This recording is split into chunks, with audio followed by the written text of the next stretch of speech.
Homework का answer I hope आप सभी लोगों ने कमेंट कर दिया हो। सो आज हम स्टार्ट करने जा रहे हैं अपने लेक्चर नंबर 2 से। अब लेक्चर नंबर 1 हमारा हो गया है। So hello everyone, welcome to ABT com. और आज हमारा है लेक्चर नंबर 2 सॉल्यूशन चैप्टर का। क्या क्या डिस्कस करेंगे आज ये देख लेते हैं। सो आज हम ये चीजें डिस्कस करने जा रहे हैं अपने लेक्चर में। कॉन्सेंट्रेशन टर्म्स को ये आगे लेके जाएंगे। सबसे पहले रिलेशन बिटवीन, यहाँ पे इन जनरल में कहूँ तो रिलेशन बिटवीन कॉन्सेंट्रेशन टर्म्स हम देखने जा रहे हैं। Then we have some good level questions इस लेक्चर में हमारे पास। तो इनको करने के लिए मैं ये रिकमेंड करूंगा, आप वीडियो को पॉज करके जरूर एक बार खुद ट्राई करिएगा कि आपको कितना क्वेश्चन, आप कितनी अप्रोच लगा पा रहे हैं, क्योंकि इसमें कुछ कुछ जेई एडवांस के प्रीवियस ईयर क्वेश्चन भी लिए गए हैं इस लेक्चर में हमारे। तो जरूर नोट्स के लिए टेलीग्राम चैनल ज्वाइन कर लीजिएगा, लिंक आपको डिस्क्रिप्शन में मिल जाएगी, और हमें इंस्टाग्राम पर भी आप फॉलो कर सकते हैं। तो चलिए स्टार्ट करते हैं आज का हमारा लेक्चर। सबसे पहले जो होमवर्क वाला क्वेश्चन था उसको डिस्कस कर लेते हैं। क्या गिवन है? Density of 20% weight by volume aqua solution of NaOH हमें दे रखा है, जिसकी डेंसिटी है 1.2 ग्राम पर ml। तो डेंसिटी ऑफ सोल्यूशन मुझे दे रखी है 1.2 ग्राम पर ml। क्या निकालना है मुझे? Mole fraction of solute. Sir solute क्या है इसमें? आपको बता रखा है एक्वा सोल्यूशन है, मतलब सॉल्वेंट क्या होगा? वाटर। तो सोल्यूट क्या होगा? NaOH। तो मुझे निकालना है काई बी की वैल्यू, जो किसके इक्वल हो जाएगी? NB upon Na plus NB के इक्वल। ये हमारा मोल फ्रैक्शन ऑफ सोल्यूट आ जाएगा, दैट इज NaOH का।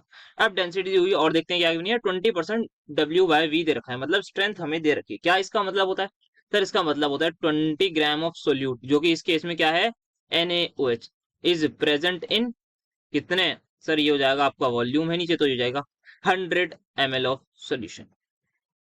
तो यहां से हमें एक बहुत ज्यादा इंपॉर्टेंट चीज पता लग गई, जो कि है मास ऑफ द सोल्यूट। तो हम इससे मोल्स ऑफ सोल्यूट निकाल सकते हैं। यस सर, बिल्कुल निकाल सकते हैं ना। अब हमें क्या पता होना चाहिए? हमें पता होना चाहिए मोल्स ऑफ सॉल्वेंट हम कैसे निकालें। तो उसके लिए हमें सोल्यूशन की वॉल्यूम दे रखी है, साथ साथ सोल्यूशन की डेंसिटी दे रखी है। क्या मैं मास ऑफ सोल्यूशन निकाल सकता हूँ? सर यस सर, आप बिल्कुल निकाल सकते हैं। तो जो मास ऑफ सोल्यूशन होगा, या फिर आप डेंसिटी का डायरेक्ट फॉर्मूला लगाएंगे, that is mass upon volume. तो डेंसिटी कितनी गिवन है आपको? Sir 1.2 is equal to mass निकालना है। वॉल्यूम कितनी दे रखी है? 100। सब कुछ ये आपका ml में, वो ग्राम पर ml में। तो मास डायरेक्टली यहाँ से आ जाएगा 120 ग्राम। सर ये किसका मास आया है? ये मास ऑफ सॉल्यूशन हमारे पास आया है। तो मास ऑफ सॉल्यूशन जो है वो किसके इक्वल होता है? सर वो सॉल्यूट से मिलकर बना हुआ होता है, साथ में किससे? सॉल्वेंट से। इसको बस सिंपल ये इक्वेशन हमें पता होती है। ये दे रखा है हमें 120 ग्राम। अभी अभी जस्ट पीछे वाले पेज पे हमने ये निकाला है 20 ग्राम यहाँ से। अब इसको पुट कर देंगे, प्लस मास ऑफ सॉल्वेंट को मैं लिख देता हूँ अब यहाँ पर Ma।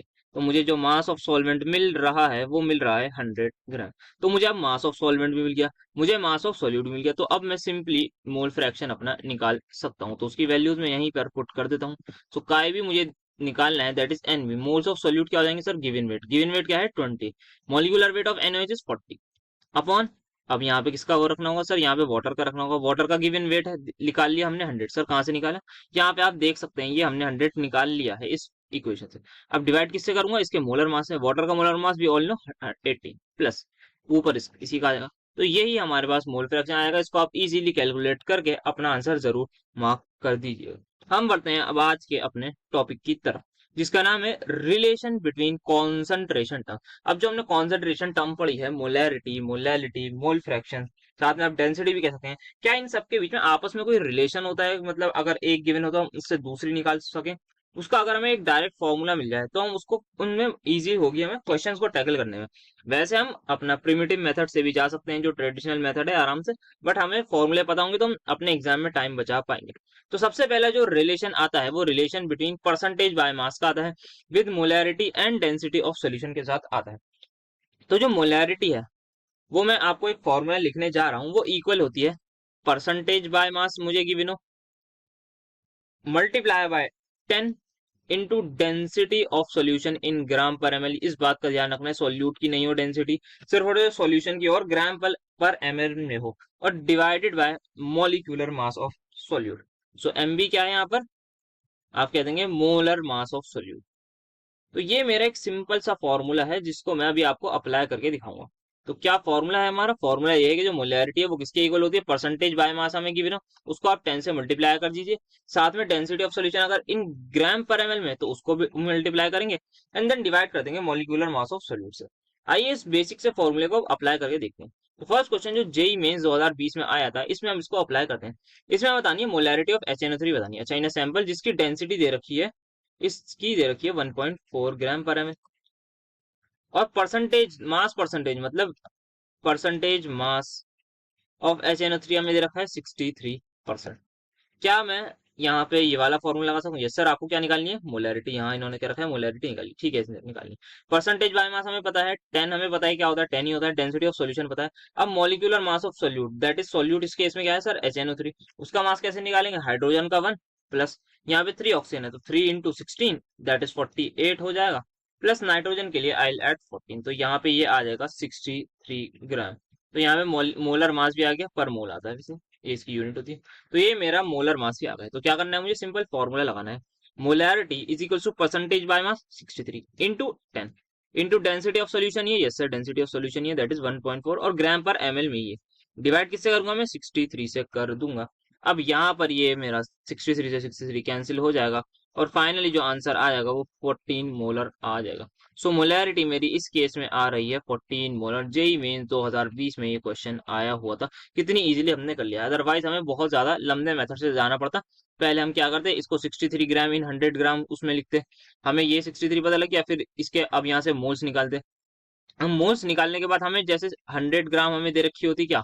मास ऑफ सॉल्यूशन, तो उससे हम डेंसिटी और मास से वॉल्यूम निकालते, तब हम जाके इसका आंसर कर पाते। बट यहाँ पे हमारे पास एक डायरेक्ट फॉर्मूला है, उसी की मदद से हमने इसको बहुत इजीली निकाल लिया है। आप चाहें तो घर पे ट्राई भी कर सकते हैं लंबे मेथड से। आपको क्या करना है, इसको 63 ग्राम इन 100 ग्राम ऑफ उस सोल्यूशन में करना है, फिर उस 100 ग्राम सोल्यूशन से इस डेंसिटी की मदद से आपको वॉल्यूम निकालनी है।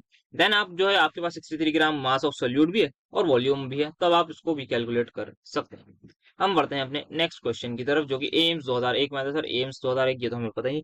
एम्स नीट के साथ ही, मतलब नीट के बाद जैसे जेई मेंस और जेई एडवांस होता है, वैसे पहले टाइम में शायद 2019 तक एम्स का एग्जाम भी अलग हुआ करता था। वो भी एक अच्छे लेवल का एग्जाम माना जाता था। जैसे हमारा जेई एडवांस और जेई मेंस है, वैसे ही सेम एनालॉगी बैठती थी फॉर एम्स के लिए। फिलहाल क्वेश्चन देखते हैं क्या निकालनी है। मोलैरिटी निकालनी है। किसकी निकालनी है? H2SO4 की हमें मोलैरिटी निकालनी है। डेंसिटी दी हुई है सर, डेंसिटी हमें दे रखी है 1.8 ग्राम पर सेंटीमीटर क्यूब, जिसको हम पर ml भी कहते हैं। कैसे? लास्ट लेक्चर जरूर देखिएगा इसके लिए। और क्या दे रखा है? परसेंटेज बाय मास दे रखा है। परसेंटेज वेट बाय वेट मुझे दे रखा है 98%। तो क्या मुझे जो जो चीजें चाहिए वो सब कुछ गिवन है? Yes sir. आपको परसेंटेज बाय मास गिवन है, आपको डेंसिटी गिवन है, 10 आपको पता ही है क्या होता है, 10 तो 10 ही होता है। H2SO4 का आप मोलर मास निकाल लीजिए, तो वो आ जाएगा आपका 98।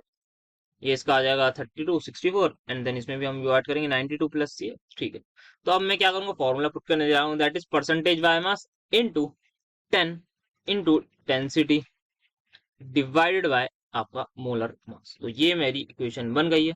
इसको मैं सॉल्व करूंगा, 10 से 10 कैंसिल हो जाएगा, और यहाँ पे सिंपल बहुत इजी तरीके से मैं 18.4 मोलर तक अपने आंसर तक पहुंच जाऊंगा। सो आंसर हो जाएगा मेरा ऑप्शन नंबर। आई होप आपको ये वाला फॉर्मूला समझ में आया होगा, किस तरीके से अप्लाई करना है। बहुत ज्यादा सिंपल फॉर्मूला है।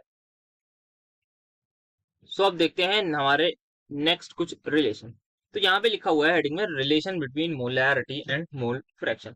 आइए इसकी डेरिवेशन भी दिखा देते हैं, क्योंकि इसको फिर याद करने में थोड़ी आपको आसानी हो जाएगी। सबसे पहले मैं आपको पता होगा कि मोलैरिटी का फॉर्मूला क्या होता है। वो होता है sir number of moles of solute divided bye volume of solution. अगर ml में है तो आप मल्टीप्लाई कर देते थे 1000 से। यस सर, आपने बिल्कुल सही कहा है।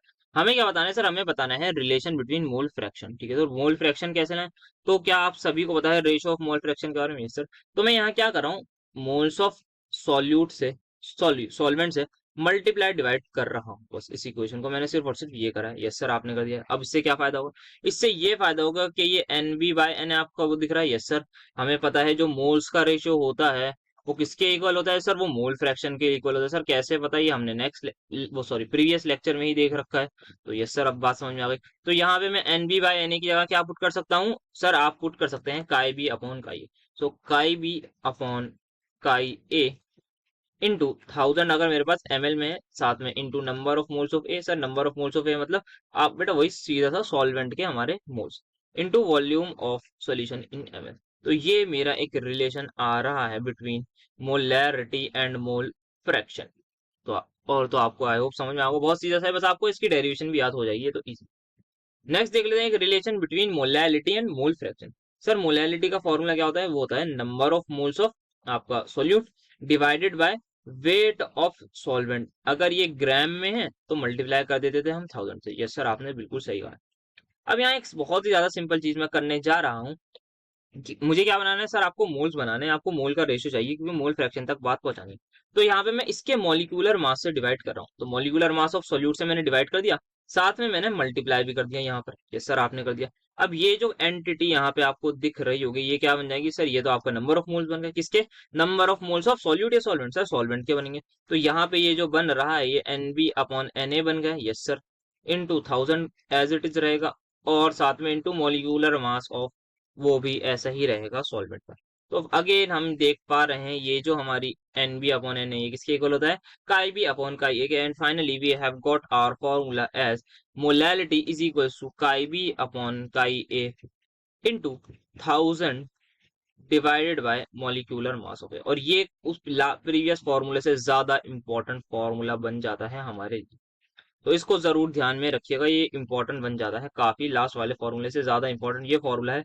क्वेश्चंस कॉम्पिटेटिव एग्जाम में इससे आते हैं, क्योंकि लास्ट वाले में आप देखेंगे यहाँ पे हमें वॉल्यूम की भी जरूरत होगी कहीं ना कहीं, फिर मोल्स की भी जरूरत होगी, तो ये थोड़ा सा जो है इतना यूज में नहीं आता, बट ये जो है ये बहुत ज्यादा इंपॉर्टेंट फॉर्मूला हो जाता है।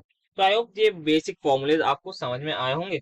अब थोड़ा सा देख लेते हैं क्या कोई क्वेश्चन हमारे पास होगा तो। यस सर, तो सबसे पहले हमें क्वेश्चन दे रखा है 5.2 molar aqua solution of methyl alcohol is supplied. ठीक है, what is the mole fraction of methyl alcohol in mole in solution? अच्छा, तो सर हमें क्या बताना है? आपको बताना है mole fraction of methyl alcohol. Methyl alcohol होता है CH3OH। ठीक है, अब ये जो होता है मिथाइल हमारा अल्कोहल है, अब ये क्या है सर? ये एक बाइनरी सॉल्यूशन है। कैसे बताएं? यहाँ एक्वस सॉल्यूशन हमें गिवन है। एक्वस का मतलब क्या होता है सर? पानी होता है, तो इसका मतलब दूसरी चीज क्या है? वाटर है। तो ये क्या हो जाएगा हमारा? मिथाइल अल्कोहल सर, ये हमारा सॉल्यूट हो जाएगा। तो हमें निकालनी है काईबी की वैल्यू।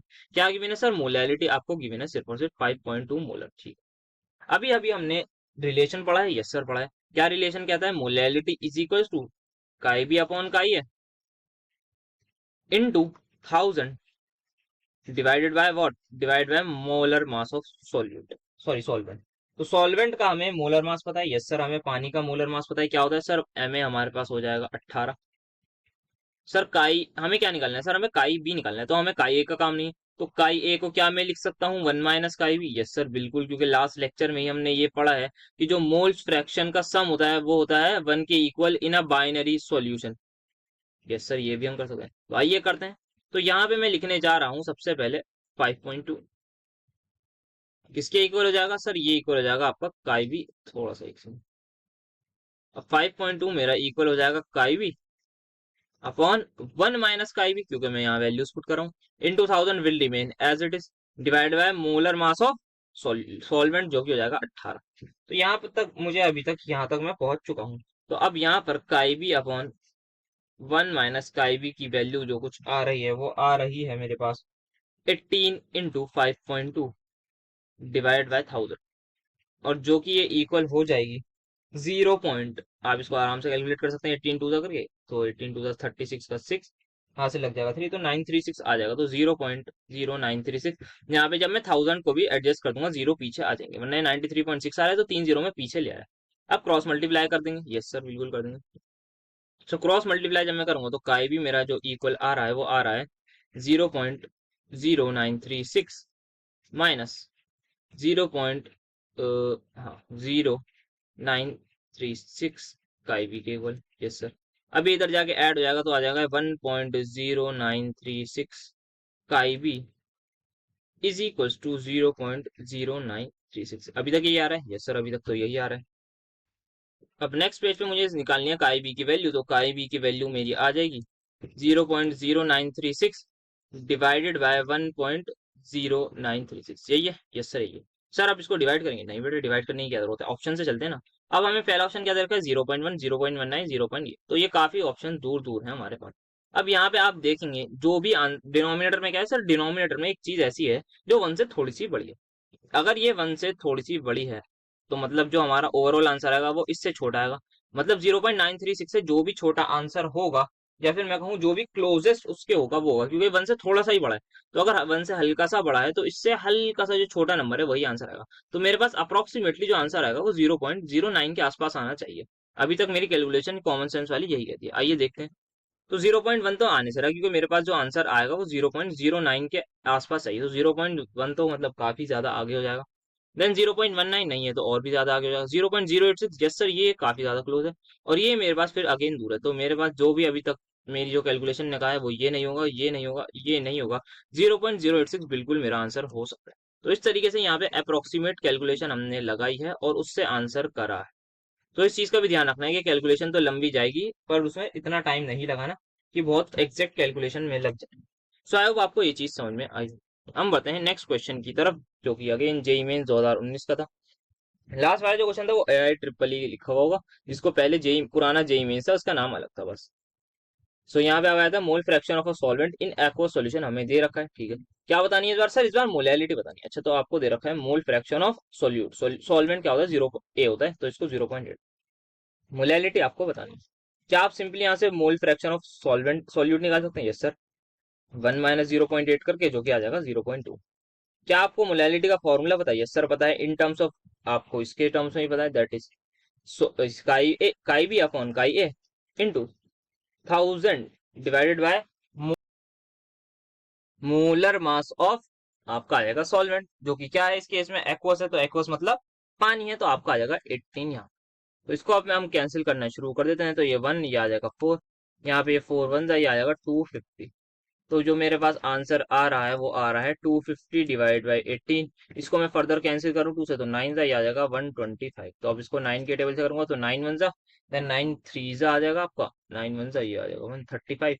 क्या बचा सर आपके पास? 8 बजा है तो 80, तो 0.8 देन अगेन आपका 0.8 आ जाएगा। तो 13.88 मोलल आपकी मोलैलिटी आ रही है। आई होप आपको ये समझ में आया होगा। मैंने जो कहा था कि इस वाले फॉर्मूले का ज्यादा यूज है, ज्यादा प्रीवियस ईयर क्वेश्चंस में पूछे जाते हैं इस फॉर्मूले पर बेस्ड, दैट इज मोलैलिटी वाला, नॉट मोलैरिटी वाला इतना इंपॉर्टेंट रहता है। तो नेक्स्ट अपने फॉर्मूले की तरफ बढ़ते हैं, जो कि शायद आई गेस लास्ट रिलेशन है, जो बताता है relation between molarity molality and density of solution के बारे में, ठीक है। तो अभी तक हमने क्या देखा था? मोल फ्रैक्शन मोलैलिटी देखा, मोल फ्रैक्शन मोलैरिटी देखा, मोलैरिटी का परसेंटेज बाय मास डेंसिटी से देखा। अब इनके आपस में फॉर्मूले में देख, तो सब जो फॉर्मूला होता है वो ये होता है कि मोलैरिटी जो है वो इक्वल होती है density of solution in gram पर ML into molality divided by 1 plus molar mass of solute. ध्यान रखना है यहाँ पे सोल्यूट है, अभी तक हम किसकी बात कर रहे थे? हर बार मोलर मास में हमारा सॉल्वेंट आ रहा था, बट यहाँ पे solute into molality divided by 1000। हो सकता है आपको थोड़ा सा कॉम्प्लेक्स लग रहा हो, बट ये याद कर लेना चाहिए क्योंकि इसकी इंपॉर्टेंस बैठ जाती है काफी ज्यादा। तो again molarity is equal to DM upon 1 plus M B into M divide by 1000 से आप इसको याद कर सकते हैं। तो डीएम वाला डीएम नहीं, ये हमारे पास डेंसिटी इंटू मोलैलिटी। तो आई होप इस फॉर्मूले को भी आप याद जरूर रखेंगे, और ये ध्यान रखना डेंसिटी इन ग्राम पर एम। तो अब इसका एक क्वेश्चन देख लेते हैं, जो ए आई ट्रिपल ई अगेन 2011 में ही आया हुआ है। ए आई ट्रिपल ई वही जेई में अपना। An aqueous solution of ethanol has density इतनी एंड मोलैरिटी इतनी, what is the molarity of the solution? तो आपके पास मोलैरिटी दी हुई है 2 मोलर, आपके पास डेंसिटी दी हुई है कितनी? 1.025 ग्राम पर एमएल। यस सर, ये दी हुई है। नाउ आपको निकालना क्या है सर? आपको निकालना है कि मोलैरिटी ऑफ सोल्यूशन बताइए। अच्छा, तो एक और चीज हमें चाहिए होती है सर, आपको मोलैरिटी पता है, आपको मोलैरिटी पता है, आपको डेंसिटी पता है, आपको मोलैलिटी निकालनी है, तो आप क्या आपको मोलर मास पता है? देख लेते हैं क्या हमें मोलर मास ऑफ सॉल्यूट के बारे में कोई बातचीत दी है। तो मोलर मास ऑफ सॉल्यूट तो क्या दे रखा है हमें? इथेनॉल दे रखा है। तो इथेनॉल क्या होता है? C2H5OH। क्या मैं इसका मोलर मास निकाल सकता हूँ? यस सर, आप इसका मोलर मास बिल्कुल निकाल सकते हैं, जो कि आपको मिल जाएगा 46 ग्राम के इक्वल। अब हम अपना फॉर्मूला पुट करेंगे, जो कहता है molarity is equal to DM upon 1 plus M B by M B into M divide by 1000। तो चलिए वैल्यूज पुट करते हैं। मोलैरिटी कितनी दे रखी है? 2 molar is equal to density दे रखी है 1.025 इंटू मोलैरिटी हमें निकालनी है, तो मैं डायरेक्ट एम लिख रहा हूँ upon 1 plus molar mass of वो दे रखा है हमें 46 इंटू एम डिवाइड बाय 1000 में कर दूंगा। अब मैं इसको थोड़ा सा सॉल्व करने की कोशिश करता हूँ, तो यहाँ पे आ जाएगा मेरे पास 0.046, और मैं इसको क्रॉस मल्टीप्लाई करूंगा। तो 2 प्लस 0.046 को मैं जब मल्टीप्लाई करूंगा 2 से, तो वो मेरा हो जाएगा 0.092 molar, sorry M is equal to 1.025 molar. अब इसको मैं नेक्स्ट लेफ्ट हैंड साइड पे लेके जाऊंगा, तो ये इक्वल आ जाएगा आपका 3 आ जाएगा यहाँ पे, और यहाँ भी आपका 3 आ जाएगा। हाँ, तो ये हो जाएगा 0.933 मोलर के इक्वल। सो फाइनली जो मेरी मोलैलिटी आ रही है वो 2 अपॉन 0.933 मोलल के इक्वल आ रही है। तो अगर अगेन कॉमन सेंस लगाएं तो आंसर जो है 2 से बड़ा आना चाहिए। तो 2 से बड़ा कोई आंसर हमारे पास है तो ये नहीं है, 2 से छोटा है, ये भी 2 से छोटा है। तो यही हमारे पास एक ऐसा आंसर है जो 2 से बड़ा हमारे पास आ रहा है। तो यही हमारे पास अप्रोक्सीमेट आंसर होगा। बाकी आप इसको पॉइंट लगा के आप कैलकुलेट भी कर सकते हैं अगर आपको एग्जैक्ट कैलकुलेशन चाहिए। तो मोलैलिटी हमारे पास जो आ जाएगी वो अप्रोक्सीमेटली 2.13 के ही इक्वल 13 मोलल के इक्वल आएगी। तो ये हमारा आंसर हो जाएगा इस क्वेश्चन का, that is option number B. तो अभी तक जो भी हमने देखा है वो देखे हैं बेसिक फॉर्मूला, उस पे बेस्ड क्वेश्चन, जैसे कि मोलैरिटी मोलैलिटी के रिलेशंस, और सिंपल सिंपल अभी तक हमने क्वेश्चन देखे हैं, कोई ऐसे हार्ड क्वेश्चन हमने नहीं देखे। तो क्या सर इस जो टॉपिक है कॉन्सेंट्रेशन, इस पे इजी क्वेश्चन आते हैं, कभी हार्ड नहीं आते? तो अगर हार्ड आते हैं तो कैसे आते हैं वो भी तो बताने होंगे। तो बिल्कुल अब चलते हैं थोड़े से ऐसे क्वेश्चन की तरफ जो थोड़े आउट ऑफ द बॉक्स या अच्छे क्वेश्चन आएंगे। तो ये सबसे पहले जेईई मेंस 2020 में एक अच्छा क्वेश्चन आया हुआ था, इसको पढ़ते हैं समझते हैं, और आप पॉज करके इसको जरूर ट्राई करने की कोशिश करिएगा। इसमें क्या दे रखा है, अ सोल्यूशन है, ठीक है, उसमें दो कंपोनेंट्स हैं, एक में N1 मोल्स दे रखे हैं और फर्स्ट कंपोनेंट एक N2 मोल। तो मैं एक बीकर अगेन बना लेता हूँ अच्छा सा। तो यहाँ पे एक बीकर हमारा तैयार हो गया है, इसमें हमारे पास एक सोल्यूशन है, ठीक है जी, सोल्यूशन है, ये हमें सोल्यूशन दे रखा है। इसमें क्या क्या बातें की मैंने उसको लिख लेते हैं। एक हमें दे रखा है N1 मोल्स दे रखे हैं एक के, ठीक है, साथ में क्या दे रखा है फर्स्ट कंपोनेंट के, और N2 मोल्स दे रखे हैं सेकंड कंपोनेंट के। M1 इसका मोलर मास दे रखा है और M2 इसका मोलर मास दे रखा है, molar mass that is molecular weights हमें दे रखे हैं, ठीक है। If D is the density of solution, अच्छा इस सोल्यूशन की हमें डेंसिटी भी गिवन है इन टर्म्स ऑफ D, ठीक है जी। और क्या गिवन है, if C2 is the molarity and Chi2 is the mole fraction, अच्छा तो हमें जो है इसका मोल फ्रैक्शन दे रखा है Chi2, बट Chi1 के बारे में कोई भी जिक्र नहीं है।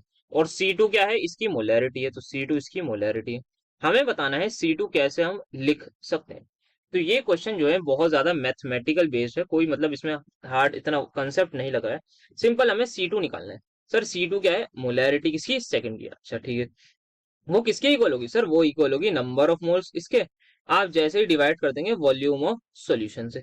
यस सर, आपने बिल्कुल सही कहा। अगर आप वॉल्यूम ऑफ सॉल्यूशन को अगर आपने ml में लिया है तो आप ऊपर मल्टीप्लाई करेंगे 1000 से, लेकिन अगर आपने लीटर में लिया है तो आप सिंपल रह सकते हैं। तो ये वॉल्यूम किसकी है सर, आप थोड़ा सा स्पेसिफाई कर दीजिए। वॉल्यूम ऑफ सॉल्यूशन है ये हमारे पास, किसमें अभी हम ml में ले रहे हैं, बाकी हम लीटर में लेंगे तो 1000 हटा देंगे, ठीक है। तो हमें इसको बताना है किसके टर्म से बताना है सर, हमें यहाँ पे इस टर्म से बताना है। ये चार ऑप्शन बड़े भयंकर दे रखे हैं, इसमें मोलर मास का भी हुआ है, इसमें मोल फ्रैक्शन का भी, और साथ साथ डेंसिटी का भी हुआ है। तो ये कैसे इसको अप्रोच करेंगे।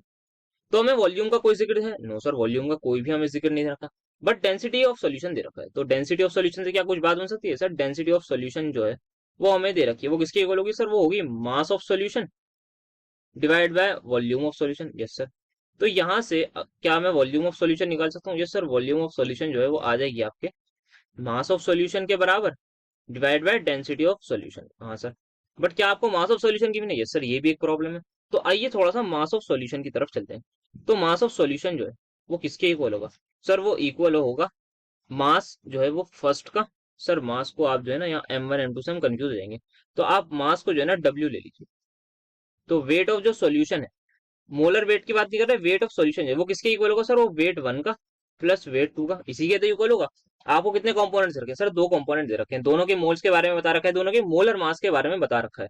तो उसका जो टोटल वेट, इस टोटल वेट जो इस सॉल्यूशन का होगा वो किसके इक्वल होगा सर, 1 वाले को ऐड करके प्लस 2 वाले को ऐड कर देंगे तो हमें वेट ऑफ सॉल्यूशन मिल जाएगा, यस सर। अब हमें वेट के बारे में भी नहीं पता, तो सर क्या पता है, हमें मोल्स पता है और हमें क्या पता है, मॉलिक्यूलर वेट के बारे में डाटा गिवन है। तो नंबर ऑफ मोल्स किसके इक्वल होते हैं सर, वो होते हैं given weight upon molar weight के इक्वल। तो मेरे पास जो W1 की वैल्यू आती हुई नजर आ रही है वो आ रही है N1 into W1, sorry N1 into M1 के इक्वल। सिमिलरली अगर मुझे W2 निकालना होगा वो भी सेम फॉर्मूले से मेरे पास आ जाएगा N2 इंटू M2 के इक्वल। आई होप ये आपको समझ में आया होगा किस तरीके से मैंने वेट फर्स्ट का निकाला, वेट सेकंड का निकाला। सर आपने फर्स्ट साइड का निकाला क्यों है, क्योंकि हमें क्या निकालना है, वेट ऑफ सॉल्यूशन। हमारी जरूरत क्या थी सर, हमारी जरूरत है weight of solution. Sir weight of solution क्यों निकालना है आप ये भी बता दीजिए, क्योंकि यहाँ पे हमें डेंसिटी चाहिए, सॉरी हमें क्या चाहिए, वॉल्यूम चाहिए, जो कि हम पुट करते हैं अपनी मोलैरिटी के फॉर्मूले में। आई होप इतनी बातें आपको समझ में आ रही होंगी। अब वेट ऑफ सॉल्यूशन जो है हमारे पास आता हुआ नजर आ रहा है W1 plus W2 that is N1 M1 plus N2 M2 के इक्वल। ये हमने वेट ऑफ सॉल्यूशन बहुत ही अच्छे तरीके से निकाल लिया है, ठीक है। क्या आप इसको हम वॉल्यूम में पुट कर सकते हैं? यस सर, आप इसको डेंसिटी में पुट करके वॉल्यूम निकाल सकते हैं। तो वॉल्यूम ऑफ सॉल्यूशन जो है हमारे पास आ रही है, mass of solution that is n1m1 plus n2m2 divided by density of solution हमें दे रखी है d। अच्छा सर, यहाँ पे ये जो वॉल्यूम ऑफ सॉल्यूशन ml में है, ये किस कैसे पता लगेगा? यहाँ पे डेंसिटी किसमें दे रखी है? सर डेंसिटी आपको दे रखी है ग्राम पर ml में, तो इसका मतलब वॉल्यूम किसमें होनी चाहिए? सर ml में होनी चाहिए। तो यहाँ पे ये वाला फॉर्मूला ही हम यूज करेंगे, 100 वाला, 1000 वाला। तो ये अभी तक हमारा एकदम सही चल रहा है, तो हमने निकाल ली है वॉल्यूम ऑफ सॉल्यूशन भी इसी अपने फॉर्मूले से। नाउ अब हम बढ़ते हैं आगे नेक्स्ट चीजों की तरफ, इसमें हम पुट कर देते हैं अपने फॉर्मूले में। तो अब क्या किस पे बात चल रही थी? C2 पे बात चल रही थी। C2 किसके इक्वल था? C2 था N2 divide by volume of solution. Volume of solution क्या निकाल लिया हमने? वो निकाल ली है N1m1 प्लस N2m2 के इक्वल डिवाइड बाय D है। और ये D कहाँ चला जाएगा? सर ये ऊपर आ जाएगा, तो इसको यहीं पर लिख दीजिए डायरेक्ट, और ये हो जाएगा मेरे पास N2D। अच्छा, क्या कोई ऑप्शन मैच कर रहा है? सर अभी भी कोई ऑप्शन मैच नहीं कर रहा। अब यहाँ पे इन्होंने क्या क्या कर रखा है, ये मोल फ्रैक्शन दे रखा है 2 का, मोल फ्रैक्शन 2 का दे रखा है। अच्छा, तो ऊपर जो है हमारे पास मोल फ्रैक्शन 2 का ही आ रहा है हर पार्ट। तो हमें क्या करना है, हमें mole fraction of second component चाहिए, ठीक है। क्या हमें ऊपर डेंसिटी चाहिए? यस सर, हमें डेंसिटी चाहिए, बट N2 नहीं चाहिए। तो मोल फ्रैक्शन तक कैसे हो सकता? क्या मैं एक यहाँ पर एक मैथमेटिकल चीज लिख रहा हूँ, मुझे बताइए क्या वो मैंने सही लिखी है या गलत? N2m2 divide by N2। Sir ये करा क्या है आपने, ये जरा समझाएंगे? ये N2 अगर इनके डिनोमिनेटर में आ जाए तो कोई बात परेशानी तो नहीं है? नो सर, कोई परेशानी नहीं होगी। या अगर मैं इसका रिवर्स कह दूं कि मैंने N2 से मल्टीप्लाई करा है और N2 से डिवाइड करा है, तब भी कोई प्रॉब्लम नहीं होनी चाहिए। तो दोनों बातें एकदम सेम है, कि या तो मैं आपसे कह दूं कि N2 से मैंने मल्टीप्लाई डिवाइड करा है, या सेकंड थिंग कि मैं इस N2 को जो है इनके डिनोमिनेटर में ले आया। तो दोनों चीजों में कोई भी कंफ्यूजन नहीं होनी चाहिए। अब क्या करेंगे, नेक्स्ट स्टेप में हम कर देंगे डिनोमिनेटर सेपरेट। मतलब सर डिनोमिनेटर कैसे सेपरेट करेंगे? तो C2 हमारे पास जो है वो हो जाएगा N2, नहीं सर N2 तो आप डिनोमिनेटर में लगे तो D है, divided by N1m1 by N2 plus N2m2 by N2। इस तरीके से हम सेपरेट कर देंगे, और now I can cancel this as 1। और ये एंटिटी किसकी इक्वल हो जाएगी? सर ये मोल्स फ्रैक्शन के रेशो के इक्वल हो जाएगी। तो इसको नेक्स्ट लाइन में आप जल्दी से लिख दीजिए, Chi1 bye Chi2 m1 plus m2। अब यहीं पर इसका एलसीएम ले लेंगे, तो यहाँ पे ये हो जाएगा D एज इट इज, नीचे Chi1 m1 plus Chi2 m2 divided by पूरा क्या आ रहा है? Chi2 आ रहा है। इसको अगेन ऊपर हम ले जाएंगे, तो यहाँ पे ये आ जाएगा Chi2। क्या अभी हमारा ऑप्शन मैच कर रहा है? सर एक चीज भूल गए, शायद 1000 हमारे पास होना था, तो 1000 को लगा लेंगे याद से। यस सर, बिल्कुल लगा लेंगे। तो अभी भी हमारे पास कोई आंसर मैच नहीं कर रहा है, हमें M2 माइनस M1 के टर्म्स में चाहिए। और एक इंपॉर्टेंट चीज, सिर्फ और सिर्फ Chi2 ही चाहिए। तो Chi1 को हटाना होगा, Chi1 को हटा लेते हैं, कोई ऐसी प्रॉब्लम नहीं होगी। तो Chi1 को मैं क्या लिख सकता हूँ? 1 माइनस Chi2। यस सर, यहाँ पे लिख देते हैं। तो ये जो C2 अभी तक आ रहा है वो आ रहा है D Chi2 divided by 1 minus Chi2, मैं इसको लिख रहा हूँ, ये हो जाएगा M1 प्लस Chi2 M2। तो यहाँ तक हम बहुत आसानी से पहुंच गए हैं। और एक चीज आप सर भूल गए थे, वो यहाँ पर लगा दीजिए कि आपने 1000 बीच में हटा दिया है कहीं, तो हर जगह 1000 जरूर आएगा, क्योंकि डेंसिटी किस में थी? सर ग्राम पर ml में थी, तो वॉल्यूम भी हमने ml में ही लेकर चले हैं। अगर हमें डेंसिटी दे रखी होती है उसमें, हमारी लीटर में दे रखी होती, कोई भी ग्राम पर लीटर या लीटर में, उसमें दैट इज किलोग्राम पर लीटर में, तब थोड़ा सा अलग होता हमारा सिनेरियो। तो यहाँ भी आप 1000 लगा लीजिए, पीछे यहाँ पर आपने लगा रखा है 1000, तो ये हमने करेक्शन भी कर ली है। अब बिल्कुल लास्ट कुछ दो स्टेप्स देख लेते हैं।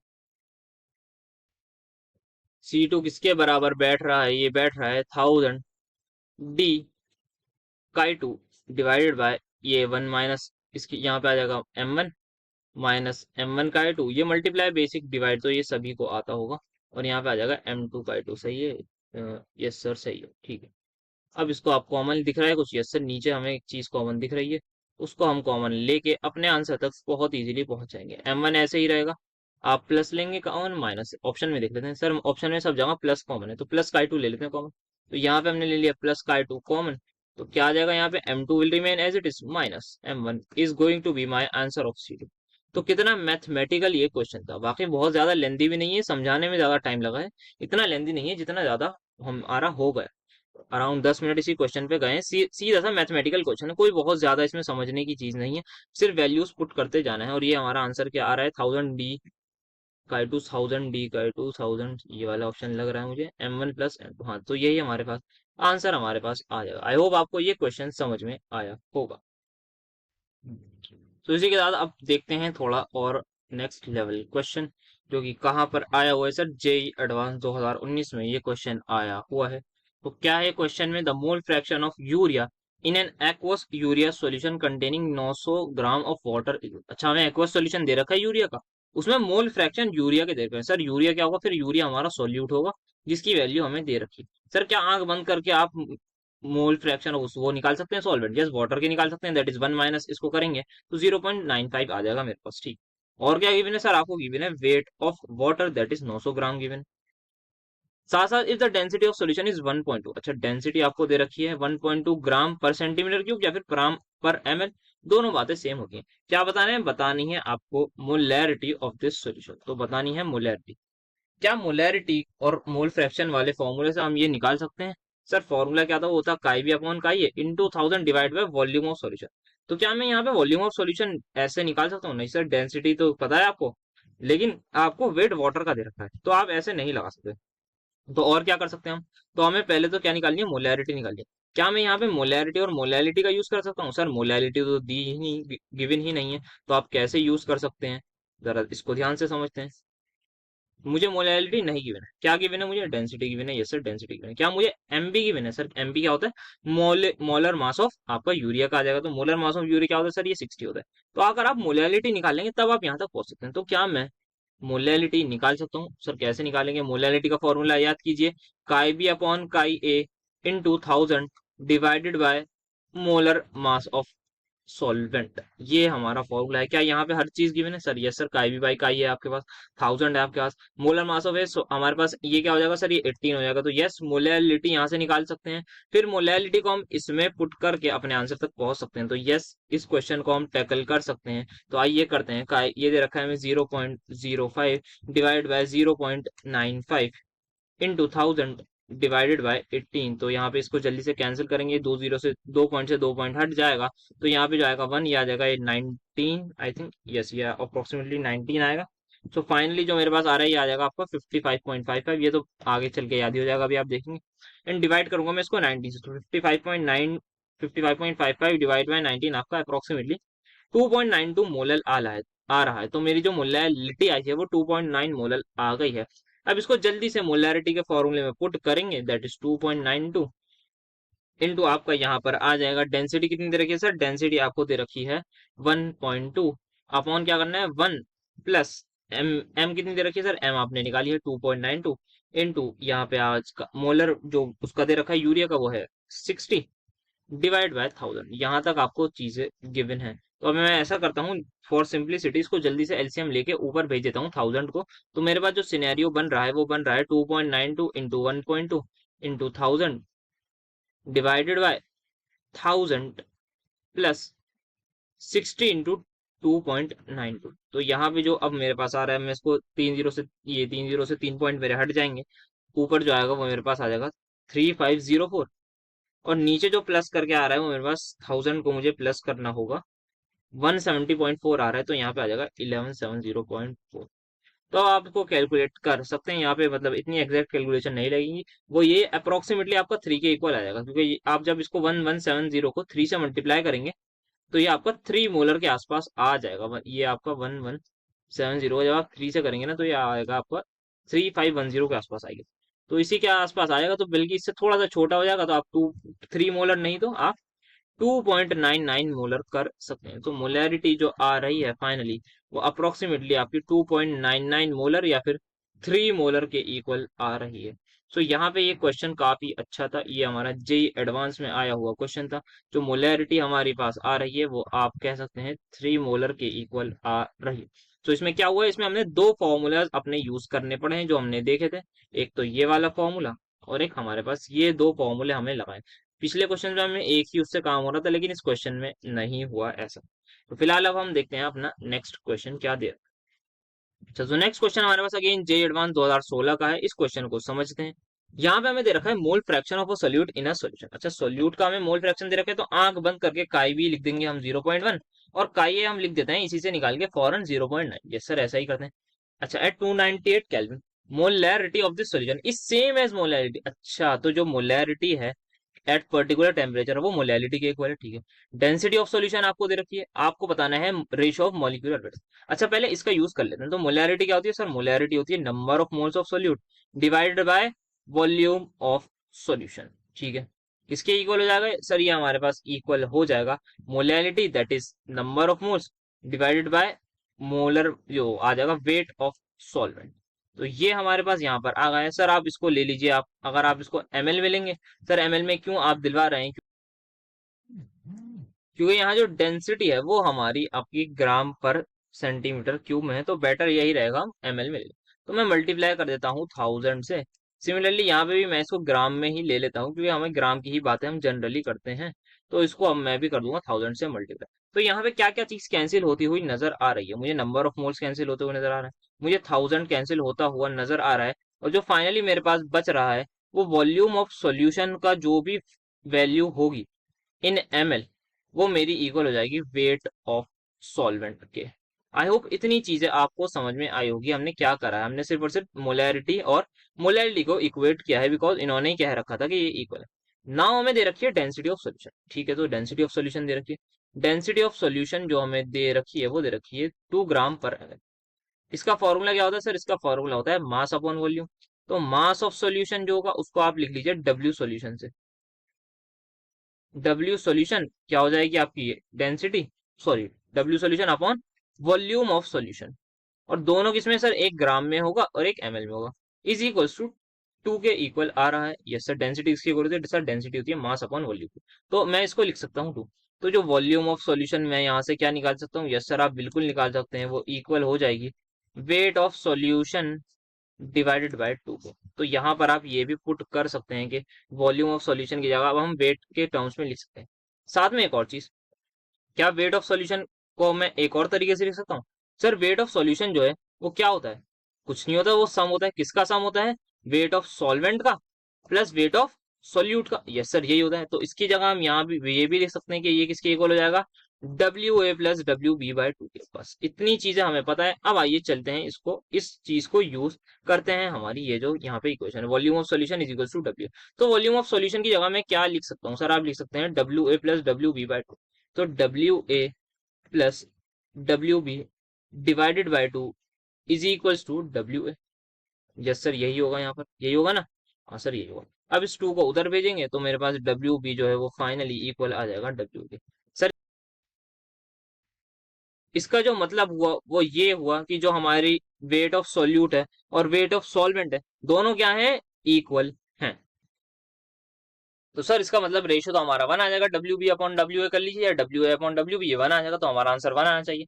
देखते हैं एक बार क्या हमारा आंसर 1 है। हमसे क्या पूछा गया? Ratio of molecular weights. ये नहीं पूछा हमसे कि आप बता दीजिए रेशियो ऑफ वेट, नहीं। अब हमें यूज करना पड़ेगा यहाँ पर मोल फ्रैक्शन का। तो मोल फ्रैक्शन हमारे पास क्या दे रखा है? हमें काई बी अपॉन काई ए की जो वैल्यू है वो मुझे दे रखी है 0.1 अपॉन 0.9, जिसको मैं लिख सकता हूँ 1/9। यस सर, आप बिल्कुल लिख सकते हैं। अब हम मुझे निकालना क्या है सर? आपको निकालना है mass of solute divide by mass of solvent. अच्छा ठीक है। तो 1/9 किसके इक्वल हो जाएगा सर? ये अगेन आप इसको मोल्स के रेशियो के इक्वल फुट कर सकते हैं बहुत इजीली। तो ये हो जाएगा आपका N B upon N A के इक्वल। यस सर, बिल्कुल हो गया। अब नाउ फर्दर क्या कर सकते हैं? एनबी को मैं लिख सकता हूँ W B divide by molar molecular mass of solute divided by, यहाँ पे आ जाएगा W A divided by molecular mass of A. किसके इक्वल है सर? ये इक्वल है 1/9। तो अब यहाँ पे थोड़ा सा मैं ऊपर नीचे अगर मैं करूँ तो W B upon M B को ऐसे ही लिखूंगा। बस क्या कर रहा हूँ? सिर्फ और सिर्फ मैथ्स, सिंपल मैथ्स का यहाँ पर इस्तेमाल हो रहा है। यहाँ पे आ जाएगा डब्ल्यू ए दैट इज 1/9। और यहाँ पे डब्ल्यू बी और डब्ल्यू ए क्या है? इक्वल है। कैसे इक्वल है सर? हमने मोलैरिटी और मोलैलिटी के रिलेशन से यहाँ पर ये निकाल लिया है। तो अब यहाँ पर M A upon M A that is हमें क्या निकालना है? हमें निकालना है mass of solute upon solvent. तो mass of solute upon mass of solvent जो है वो किसके इक्वल होगा सर? वो इक्वल हो जाएगा M B upon M A के, या फिर डब्ल्यू, हाँ, M B upon M A. जो किसके इक्वल आ रहा है सर? वो आ रहा है 9/1 के। हमें क्या करना है यहाँ पर? M A upon M B तो हमें मिल गया है। ये वैल्यू हमें मिल गई किसके इक्वल, 1/9 के। इसका अब हम कर देंगे रेसिप्रोकल, तो हमें फाइनली अपने आंसर तक पहुंच जाएंगे। तो दिस इज द क्वेश्चन जो हमारे पास काफी अच्छे लेवल का था। कहाँ आया था, जेई एडवांस 2016 में ये क्वेश्चन आया हुआ था। So ratio of the molecular weight जो हमारे पास आ रहा है वो आता हुआ नजर आ रहा है 9/1, या फिर सिंपली हम कह सकते हैं 9। आई होप आपको ये क्वेश्चन समझ में आया होगा। एक बार मैं थोड़ा सा समराइज कर दूं। सबसे पहले मोल फ्रैक्शन दिया था, फिर हमें मोलैरिटी और मोलैलिटी इक्वल दे रखी थी, तो हमने वॉल्यूम ऑफ सॉल्यूशन और उसको इक्वेट कर दिया है। और हमने यहाँ पे ग्राम पर एमएल में जो डेंसिटी दी हुई है, इसी वजह से वॉल्यूम को उसमें लिखा एमएल में और अपने वेट को लिखा उसमें ग्राम में। तो हमने फिर देखा यहाँ पे इक्वल हो गए। अब वॉल्यूम ऑफ सॉल्यूशन हमने निकाली, तो उसको इस तरीके से हमने इक्वेट कर दिया। और यहाँ पे वेट ऑफ सॉल्वेंट और सोल्यूट हमारा बराबर आ गया। बट हमें क्या निकालना था, मोलर मास निकालना था हमें, मॉलिक्यूलर मास ऑफ सोल्यूट और सॉल्वेंट का रेशियो निकालना था। तो उसके लिए हमने मोल फ्रैक्शन का मदद ली। मोल फ्रैक्शन की मदद कैसे ली, उसको हमने इक्वेट कर दिया। Ratio of mole fraction equal होता है रेशो ऑफ मोल्स के। तो उससे फिर हम आगे बढ़ते गए, अपने आंसर तक पहुंच गए, जो कि आंसर आया हमारा 9/1। आई होप ये क्वेश्चन बहुत अच्छे तरीके से समझ में आया होगा। जे एडवांस 2016 का काफी ज्यादा अच्छे लेवल का ये क्वेश्चन था। तो अब बढ़ते हैं अपने आज के नेक्स्ट दमदार क्वेश्चन की तरफ, जो कि जेई एडवांस 2014 में आया हुआ है। काफी ज्यादा अच्छा क्वेश्चन है, आइए देखते हैं, पढ़ते हैं और समझते हैं। A compound H2X with molar weight 80 gram is dissolved in a solvent having density 0.4 gram per ml. Assume no change in volume upon dissociation. Molality of 3.2 molar solute. अच्छा, हमें निकालनी क्या है सर, आपको निकालनी है मोलैलिटी। क्या की मैंने मोलैरिटी दे रखी है 3.2 मोलर, यस सर, यहीं पे लिखा हुआ है लास्ट लाइन में। और क्या दे रखा है सर, आपको डेंसिटी दे रखी है 0.4 ग्राम पर एम एल, ठीक है। साथ में क्या दे रखा है, आपको मोलर वेट दे रखा है इस H2X कंपाउंड का, जिसको हम कहेंगे MB, दैट इज 80। तो सर आपने ही तो फॉर्मूला बताया था, जो मोलैरिटी है वो किसके इक्वल होती है, DM अपॉन 1+1000। यहाँ पे हाँ 1000, सॉरी 1000 नीचे आता है, तो यहाँ पे आ जाएगा 1+MB/M। तो MB क्या आ जाएगा, MB भी पता है, M निकालना है, डिवाइड बाय 1000। तो ये फॉर्मूला हम लगाएंगे। इस आंसर तक पहुंचने में क्या परेशानी है, तो ये जे एडवांस में बहुत ज्यादा इजी ही क्वेश्चन आया है। यहाँ पे आप देखेंगे मोलैरिटी हमारे पास, क्या डेंसिटी हमारे पास, ये चीज निकालनी है, ये निकालनी है, ये भी हमारे पास। तो सिंपली हम उसमें वैल्यूज पुट करेंगे और अपने आंसर तक पहुंच जाएंगे, जो कि एकदम गलत आएगा। सर क्यों गलत आएगा, आपने क्वेश्चन ध्यान से नहीं पढ़ा है। यहाँ पे क्वेश्चन दोबारा पढ़ेंगे तो, a compound H2X with molar weight 80 gram is dissolved in a solvent having density. ये जो डेंसिटी हमें दे रखी है इस फॉर्मूले में, ये क्या होती है, डेंसिटी ऑफ सॉल्यूशन। बट यहाँ पे क्या दे रखी है, डेंसिटी ऑफ सॉल्वेंट। बस यहीं पर ये चीज थी जिस पर आपको फोकस करना था। That's why this is called as JEE advance. तो यहाँ पे हल्का सा पॉइंट अलग करा। तो सर अब कैसे सॉल्व करेंगे, तो अब बिल्कुल एकदम बेसिक से हमें जाना पड़ेगा। निकालना क्या है सर, मोलैलिटी निकालनी है। मोलैलिटी किसके इक्वल होती है, number of moles of solute divided bye weight of solvent. अगर ये ग्राम में है तो मल्टीप्लाई कर देंगे 1000 से। तो सर ना ही हमें नंबर ऑफ मोल्स दे रखे, ना ही हमें वेट ऑफ वो दे रखा, तो अब कैसे करेंगे। तो हमें डेंसिटी ऑफ सॉल्वेंट दे रखी है बस, तो उससे मतलब क्या हो जाएगा, हमें हमारे पास वॉल्यूम ऑफ सॉल्वेंट भी नहीं है। तो आइए इसको भी देखते हैं। एक चीज यहाँ पे इन्होंने दे रखी है, assuming no change in volume upon dissociation. इसका मतलब थोड़ा सा समझ, पहले जो है हमारे पास एक कंपाउंड होगा H2X और एक सॉल्वेंट होगा। यहाँ पर ये मैंने मान लिया एक सॉल्वेंट है, एक बाहर से कंपाउंड में H2X इसमें ऐड कर रहा हूँ ताकि मैं एक सॉल्यूशन बना दूं। तो इन्होंने कहा है जब हमने डिसोशिएट करा है, मतलब H2X इसमें आएगा और 2H plus plus X minus में डिसोशिएट हो जाएगा। अगर यहाँ पे वो हमारे पास सॉल्वेंट वो हो जाएगा, तो यहाँ पे जब ये डिसोशिएट होगा तो यहाँ पे जो वॉल्यूम ऑफ सॉल्वेंट थी, आफ्टर सम टाइम ये क्या बन जाएगा, ये एक सोल्यूशन बन जाएगा। तो यहाँ पे जो सॉल्वेंट हमारा सॉल्यूशन बना है, तो जो वॉल्यूम ऑफ सॉल्वेंट है वो बराबर ही रहेगी वॉल्यूम ऑफ सॉल्यूशन के। ये इनका मतलब है, assuming no change in dissociation, no change in volume upon dissociation का ये मतलब है, जो सॉल्वेंट की वॉल्यूम थी, इनिशियली कुछ वॉल्यूम थी, उसमें हमने क्या ऐड करा, उसमें हमने H2X ऐड करा। अब जो H2X ऐड करने के बाद एक सॉल्यूशन बन गया, जो सॉल्यूशन बना है उसकी वॉल्यूम और सॉल्वेंट की वॉल्यूम क्या है, इक्वल होगी। इस बात का ये मतलब है। तो इस बात को भी हमें ध्यान रखना है। तो ये हमें एक चीज और पता लग गई, ठीक है। तो अब आगे देखते हैं और क्या गिवन है। सर आपको मोलैरिटी भी दी थी, तो मोलैरिटी कितनी दी थी, 3.2 मोलर। अब एकदम याद कीजिए, एकदम बचपन में, मतलब लास्ट लेक्चर में हमने ये पढ़ा था मोलैरिटी की डेफिनेशन। क्या बताती है ये, अगर मुझे बता रखा है किसी ने 3.2 मोलर एक चीज की मोलैरिटी है, तो क्या मैं ये कह सकता हूँ 3.2 मोल्स प्रेजेंट इन कितने में sir, present in 100 ml of solution. क्या ये बात मैं कह सकता हूँ, बोलिए यस और नो। यस सर, आप ये बात एकदम कह सकते हैं, क्योंकि यही डेफिनेशन होती है मोलैरिटी की। या तो आप 1 लीटर कह दीजिए या फिर 1000 ml कह दीजिए। तो क्या मुझे नंबर ऑफ मोल्स पता लग गया? यस सर, पता लग गया। तो अब क्या निकालना है? सिर्फ और सिर्फ वेट ऑफ सॉल्वेंट निकालना है। अच्छा, तो एक चीज यहाँ से एक और चीज पता है मुझे। सर क्या पता है? वो चीज ये पता है कि जो 100 ml सॉल्यूशन की वॉल्यूम है वही किसके इक्वल है? वॉल्यूम ऑफ सॉल्वेंट की। तो दूसरी चीज यहाँ पे बेहतरीन पता लगती हुई, weight of volume of solvent मेरी किसके इक्वल आ गई? 1000 ml के इक्वल आ गई। अब कहां तक पहुंचना है? अब हमें पहुंचना है वेट ऑफ सॉल्वेंट तक पहुंचना है। तो वेट ऑफ सॉल्वेंट तक पहुंचने के लिए क्या करेंगे? डेंसिटी की मदद लेंगे। तो डेंसिटी ऑफ सॉल्वेंट जो मुझे दे रखी है, yes sir, density of solvent दे रखी है। कितनी दे रखी है सर? वो आप देख लेते हैं, वो आपको 0.4 ग्राम पर एमएल दे रखी है। ठीक है जी। डेंसिटी ऑफ सॉल्वेंट किसके इक्वल होगी? मास ऑफ सॉल्वेंट जो कि निकालना है, divided bye volume of solvent जो कि कितना है? 1000 ग्राम पर, सॉरी 1000 ml है, इज इक्वल टू 0.4। तो मास ऑफ सॉल्वेंट मेरे पास, जिसको मैं कह दूंगा WA से, वो इक्वल आ रहा है 400 ग्राम के इक्वल। तो क्या क्या चीज पता लग गई सर? मोल्स पता लग गए। सर आपको ये भी पता लग गई वेट ऑफ सॉल्वेंट, तो अब किस चीज की दे रही है? आप वैल्यूज पुट करिए और अपने आंसर तक पहुंचिए। Molality is equal to number of moles, that is 3.2। तो 3.2 लिख देंगे। Divide by weight of solvent कितना है सर? ये दे रखा है 400 ग्राम। तो अगर ग्राम में है, मल्टीप्लाई कर देंगे हम 1000 से। तो यहाँ पे अब सिंपल कैंसिलेशन करनी है, 0 से 0 का, ये आपका 3 और ये आपस में एडजस्ट हो गए, 32/4 बन जाएगा। सो हमारे पास आंसर जो आ जाएगा वो आ जाएगा 8 molar. So finally my molality is coming out as 8 molar. I hope आपको ये बेहतरीन क्वेश्चन समझ में आया होगा। सो फाइनल आंसर जो आ रहा है वो आ रहा है 8 मोलर। जेई एडवांस 2014 में एक बहुत ही ज्यादा अच्छा ये क्वेश्चन था। एक बार समराइज करते हैं। मोलैरिटी निकालनी थी, मोलैरिटी पता थी हमें, हमें डेंसिटी पता थी, और हमें मोलर मास पता था। लेकिन जो डेंसिटी थी वो किसी थी? सॉल्वेंट की थी। अगर सॉल्यूशन की होती तो हम इससे एक लाइन में आंसर निकाल के चले जाते, मतलब एक नहीं 2 लाइन में निकाल लेते और अपनी कैलकुलेशन से आंसर निकाल लेते। बट यहाँ पे जो इन्होंने 2-3 बातें और बोल रखी थी कि आपको चेंज इन वॉल्यूम में नहीं देना और सॉल्वेंट की दे रखी थी। तो हमने क्या करा? हमने मदद ली, सबसे पहले देखा कि मोलैलिटी में बेसिक से जाना है।